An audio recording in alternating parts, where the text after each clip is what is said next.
Hello, everybody. I and Zangief,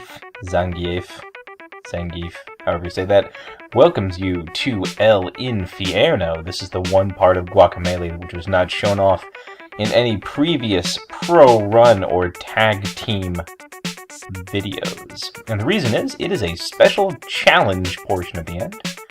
We access here through the desert. I really like the idea that it's Guacamelee where you find the rest of the mask pieces, and apparently it has been tunneled through by the tunneling machine. Kind of looks like from Dig Dug or other digging gangs.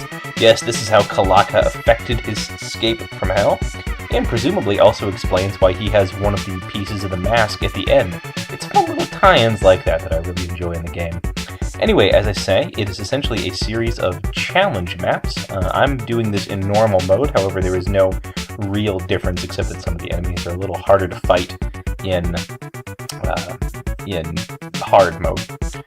This is also the Super Turbo Championship Edition, and so at the end you will find another piece of the mask in the Guacamelee section, an area. That is not the case in your standard game. The only thing you get at the end for a reward is a new costume, the Devil's Outfit, which replenishes your health as you hit other people. There's also a statue here, which is great, because unless you have the infinite flyability, you can't get out of here.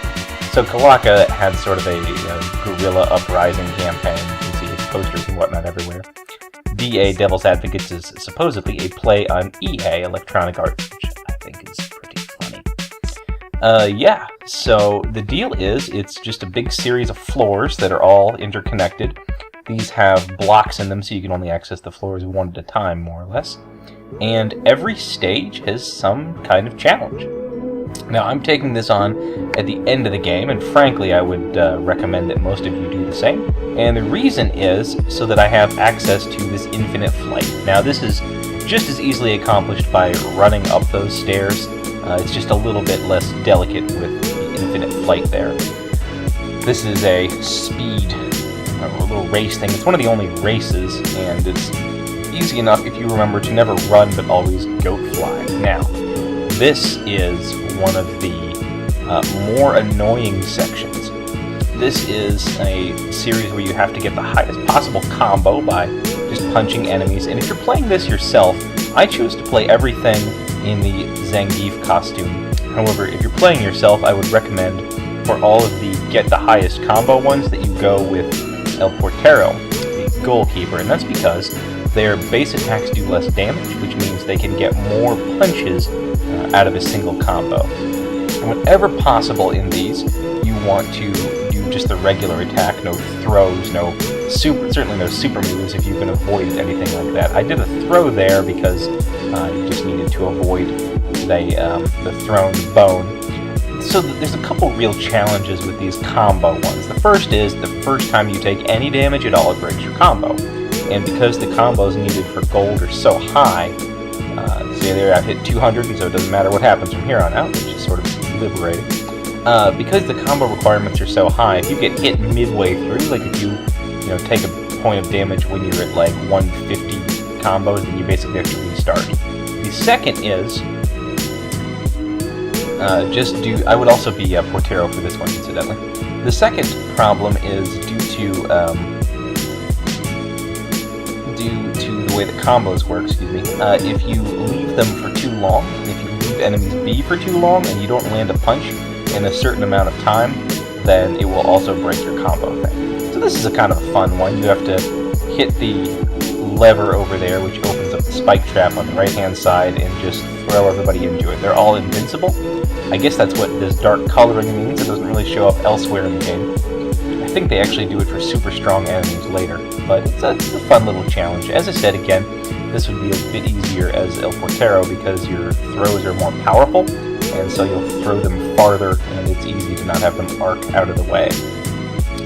So, the reason that Ms. Bundafun did not do El Infierno is because this is really the kind of thing that if you are watching the learning curve for every single one of these, it would get fairly tedious after a while. It's not so bad watching me because I've learned how to do all these, and so you're just watching a quick playthrough, but watching some of these, they slowly learn how to do all this and get a bit old. The trick here in the top is you don't run and dodge at the same time. You just stand still and dodge, and that gets you through those. Otherwise, you'll run smack into them. Fortunately, you can take a hit or two here.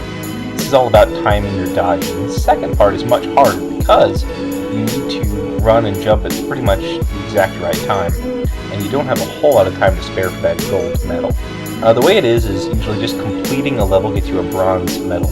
There's some relatively easy challenge to beat for a silver, and gold tends to be fairly rigorous. You unlock 10 bronze, you open a door that gets you a small prize, 10 silver, and you get a better prize, 10 gold, and you unlock the Devil's Office, where in this case you get a mask piece, and in the standard game you just get his outfit, and then I think like a heart piece or something like that. You will want to unlock at least silver. Well, you'll want to unlock gold in the Super Turbo Championship Edition, because that allows you to get all the pieces of the mask and get the good ending in the game. However, you will definitely want to unlock silver, because that gets you a new Toyo power, which does not show up in the regular game. It gives you the ability to lay explosive eggs, which is functionally the same to Samus's ball, bombs when she's in her ball form. So this is a fun one. This is maybe my absolute favorite of the Infierno rooms, just because I feel like Guacamelee it's not always set up to do these long combos, just because it gets kind of annoying, but it absolutely is set up for these big brawls and taking care of people as soon as you possibly can. I've found that this room actually goes a bit easier with the Alebrije suit, just because you're doing more damage, and so you can clear people a bit easier. I'm sure the Escalito suit, where you have infinite super moves, would also be useful, but honestly, if you've been diligently upgrading your super moves and you have as many as I do, I can't really imagine running out of them. You probably won't need Intenso in this map until it gets to be, about time anyway. You can see, though, that the lightning Aztec, whatever they are, priest skeletons are showing up already at this point. I like their lightning wings. That's cool to me. And at this point, I think I could basically do nothing and still win. If you die, then it just counts that as being the only... Oh, this is maybe your only time to see Juan in the Intenso, because I'm Tostada in the main game. Looks pretty cool as an Intenso guy. I'm going to keep this going for a little bit, just to kind of see how long I can go. I've already got the level beat at this point. Yeah, as I was saying, I'm not really going to run short. I could use more Intenso, I could use more super moves, but I'm not really running short on either. Man, those multiple shields, though, that is the most attractive time to use Intenso, just because it smashes through those in one hit. The thing that really stops you eventually, you can obviously keep this going for a super long time, and even longer with the Alebrije suit, but the thing that eventually stops you is there's just too many people, and they'll always be doing a hit of some kind, so basically no matter what you do, somebody's going to be punching. And I think at this point I actually kind of lost track of where I was, which is what's allowing these guys to get in all the hits they do. I think eventually I actually just give up, as opposed to having people... Well, no, maybe. I don't know, I do seem to be doing pretty well, but that's Intenso for you. Like, really, because I'm killing enemies, I'm refilling my Intenso meter, and so I can keep that going for a while. Fortunately, for the length of this video, eventually the gap between new people appearing, I think, is what cancels it out. But yeah, they just start flooding you with all the high-level guys. I don't know if in Super Turbo Championship mode they'll ever throw in one of those wrestlers with the 4 arms. Those are really intense, and those would be hard to beat. I don't think I've ever seen one of those in here, or any of them outside of the Caverna de Pollos, and then a few places in the new regions. I don't know if that's possible. Yeah, there we go. There was too many of them, and eventually the bridge collapses, and that's that. But I was like 2 minutes over what you needed for gold, so easy enough there. Okay, these ones, for whatever reason, these are just the hardest for me. The first one, they just needed you to get a high combo, but in the second ones here, what they really need is for you to... They take away one of the things that you have, either super moves or dodging, or something else is the third one. Sometimes they take away super moves, they take away dodging, or... We'll see it when we get there, I guess. And anyway, these just, they give me no end of trouble. And I think that ends up being because just whatever they take, it seems like that. Oh, it throws is the third thing they take away from you. Either no super moves, no dodging, or no throws. And whatever they take away, you find yourself really missing. Dodging might actually be the worst. This is the no dodging one. And the problem is you really have to be done with all of your punches in time to jump clear of whatever's coming your way. Normally, you can punch people for a much longer amount of time and then just dodge roll out of the way at the very end, but not so here. The other thing which is tough is these guys are hard to hit, and it's very easy to run out of time while you're dealing with them, and then your combo is broken, and that's pretty much that. You can see, though, that I've hit 130 at this point, so there's always a bit of a difference when I hit the stage at which I don't actually care what happens anymore. That's always very comforting. I think on this floor there's actually 2 of those things. We'll see that in a minute. I'm not sure what the picture is in the main room. I like the, see, this is yet another reason to use the Poyo Power of Infinite Flight. This would just be a jumping puzzle. None of the ones that I'm going to use Poyo Power for are, to my mind, the most interesting. I will use them to bypass these things. It's just a good bit of jumping. I don't think there's anything particularly challenging in this, but you can see with Poyo Power, you can really clear it without much effort at all. And yes, here we see they take away your special moves. That's actually not so bad. It's the worst if you're going up against those yellow zombies. And again, only because they have an increased power of dodging, I think, even above and beyond the standard. But they don't show any problem with throwing at you the enemies which benefit from whatever they take away the most. I mean, these plant guys, you really want to be able to ground pound, do away with them that way. I won't lie, every time they have one of these get a high combo under a certain circumstance, arenas, I did it a number of times before I did it successfully. And again, this would be much easier if I was using El Portero as opposed to just vanilla Juan. You know, I'm not sure when they do these unique costumes why you can't specify what costume it takes the place of, except I guess it would just get much more complicated, and we like to keep things nice and simple. You know, it's funny, a little bit ago when we were talking about the Poyo Power of laying eggs being a lot like Samus's bombs, I forget if somebody said this in the thread. See, I took a bit of damage there, but it was too late. I had already gotten my combo, so I didn't care. I never really put it together that turning into a chicken was basically I did a little dance because I was so happy to have beaten it. That turning into a chicken was basically the roll, whatever you call the sphere that Samus turns into when she rolls around. Okay, this one is awful, and I'm definitely becoming a chicken. I'm going to show you what they want you to do a bit first, then I'm going to turn into a chicken and complete it. There is a tiny bit of ledge right there, and you need to jump off and cling to it. It is crazy hard to do. Then you goat fly, you're supposed to jump exactly right there, double jump, and do a dashing derp derp, which gets you to the other side. And you can see I've already pretty much blown the gold and the silver. You need to do this essentially flawlessly. And it's just that jump is so hard.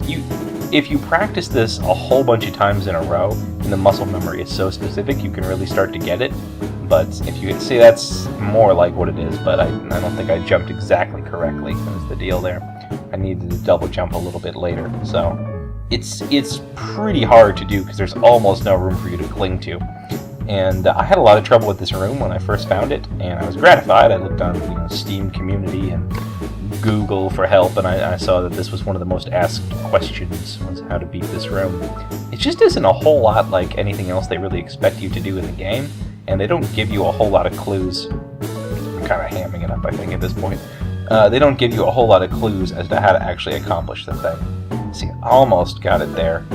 When you cling to a side, you get your double jump back, but you don't get your special moves, your dashing derp derp or anything like that. And here's the preferred way to do it, just Poyo Power right over there. It's not so bad. I did it the first time without the infinite flight, but having the infinite flight just makes it much nicer. And here they take away throws from you, and I think this is the last one of those specialized combos. Really, unless you are the Portero, in which case you can probably just go through this normally. what you end up doing is sort of memorizing where all the enemies are, and remembering exactly where to punch and how to punch. For these armadillos, one of the big deals is if you get far enough away from them, then they won't try to roll towards you, and that really frees you up. The other nice thing that you can do in these levels is if you can get it so that you're punching as many people as once as is possible, and go for that. Also, if you're able to, just make your life a little bit easier with super moves, especially when facing the chupacabras. And to keep these big guys off their feet, these gorillas. This is a super frustrating place because I always would take damage right there, but now I've made it into the 130, so I don't even care anymore. And see, that's all it takes, is a few rolls and a misplaced punch, and you've gone too long and I dropped my combo. Fortunately, I had 136 at that point, and I was beyond caring. You can see I did a little bit better in the past, but nothing there. I don't know why I don't put it together to go into the different world immediately. I think it's because for most of El Infierno, they just flat out don't let you.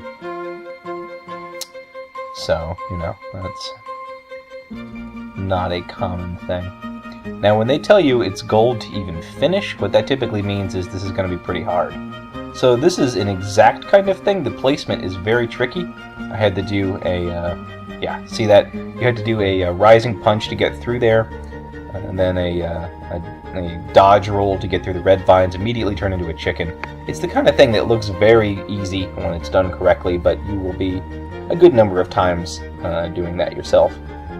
So sometimes they give you ones just like back there where the only thing you can earn is a gold and you have to finish it. It is worth saying that there is no requirement to earn gold in all of these, and you don't even get anything, I don't think.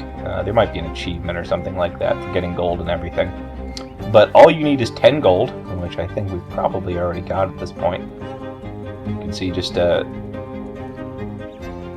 careful use of your super moves. You can probably take 1 or 2 falls and still make gold, so it's not completely unforgiving. But that's almost all of it right there. So there's a little sub-stage right here, where they do actually require you, I think, to have the Pollo Bomb power to get through here. And then, of course, Goat Fly to get through this, or Infinite Flight. And, again, this would be all closed off with various colored blocks if we weren't coming through here on the first time. You can see I've already earned gold and everything. I'm just going back to show the folks how it's done. We're coming up onto the strangest... Oh, this is another one, incidentally, where being the Alebrije is very beneficial, just because the faster you can finish off these super powerful guys, the better. As they said in the description, a single punch from anybody, any point of damage at all, instantly does you in. So you want to be stepping carefully. That's why the Aluxes are especially pernicious here. If you get a whole bunch of them, the deal, as always with the Aluxes, is just quick management. The fewer of them there are to deal with, the fewer headaches you're going to have. I was absolutely saved by throw invincibility frames there. Jaguars, again, are tough because they just have that big wind-up, but it hits instantly. So if you let them get the wind-up off, you better be either behind them or out of range, or you are toast. Honestly, 2 of the yellow guys isn't as bad as it might seem, unless it's for the fact that you're nervous about having made it so far and liable to slip up. But the yellow guys you can really keep off their feet just through special moves long enough to make this not too horrible of a challenge. And here's the final Goat Run, Goat Fly one. I don't know if they actually... I don't think you can use Infinite Flight to get through this first part. Yeah, just because you do need to pull off that dodge roll there. And dodge rolls are a weakness of the Pollo form. It's very beneficial when you're going through this one. I might recommend being the skeleton form in here, although having maximum upgraded stamina slots makes it so that you can get through pretty easily. Look at Zangief's big old Russian mug up there in the left-hand corner, just grimacing at us all. There's a quick little second for me to recharge on my stamina. Good to go on. You can see that if you mess up, things kind of compound, I find, because if you mess up in one point, then you'll be a second regaining your stamina to get out of that point. And even if you do fairly well throughout all this, I could probably be doing Infinite Flight, but I just decided to go for it. even doing fairly well. I only got 52.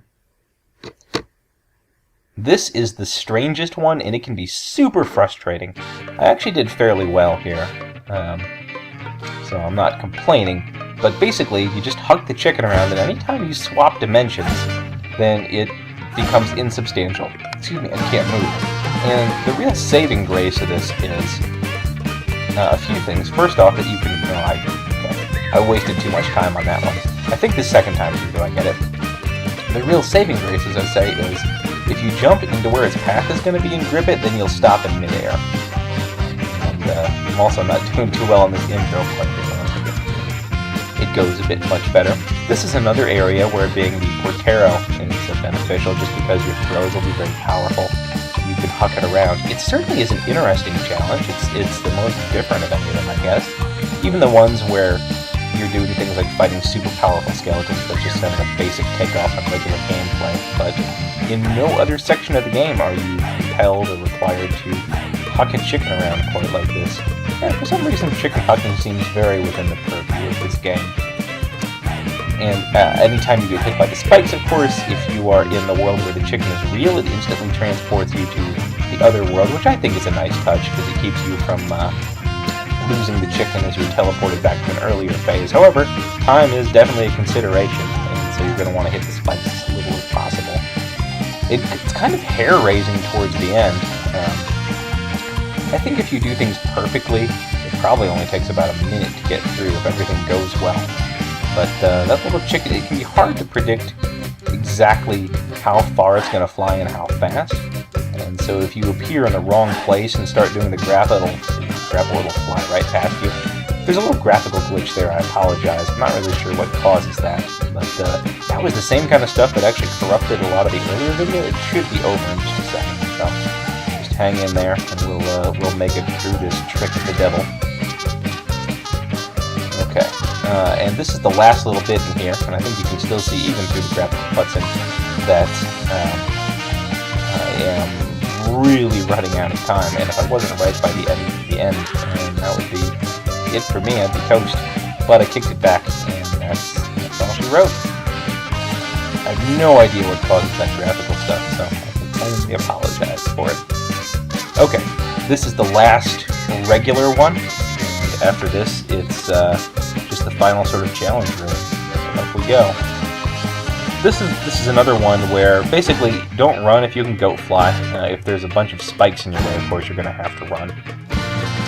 So there's no getting around that. The part coming up here may be hard to see because of the limited graphical thing, but there are spikes that you can switch the dimensions for, which is kind of a neat thing. It's yet another place where the infinite flight comes in handy. It's really a lifesaver. The first time you come through here, there are some bombable foil blocks there. They don't stick around, and I'm frankly not sure why. I don't know what the deal is with that.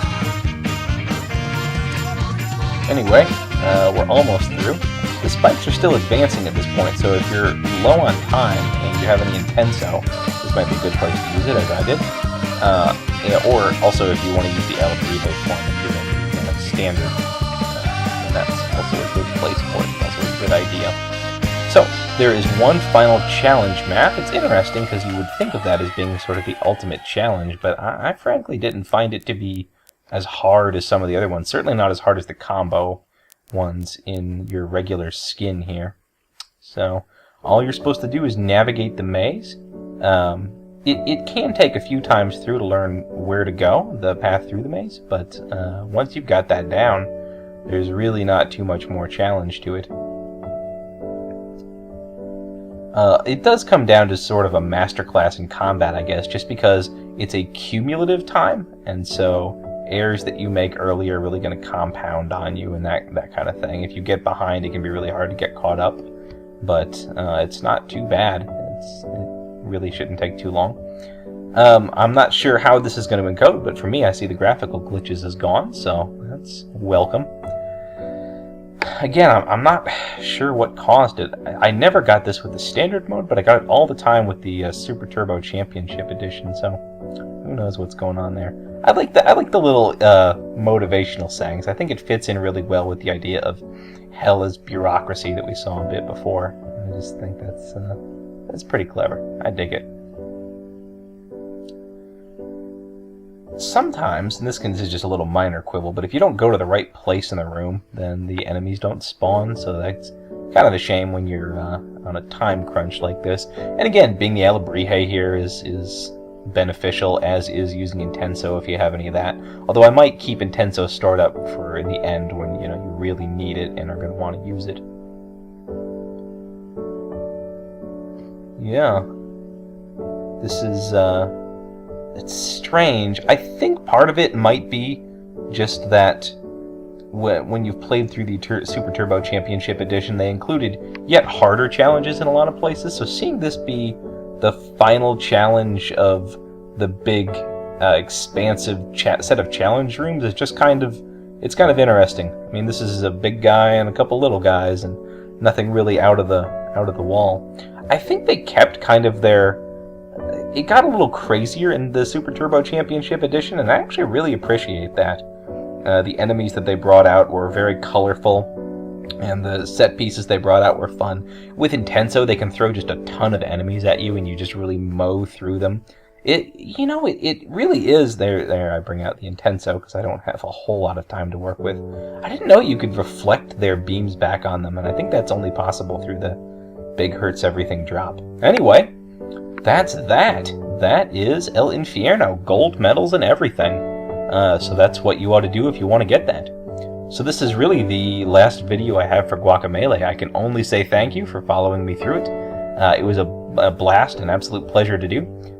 And I look forward to seeing you all on my next LP, which is probably already started, I guess. A winner is all of us, truly. So thanks for joining me very much, and I will catch you guys next time.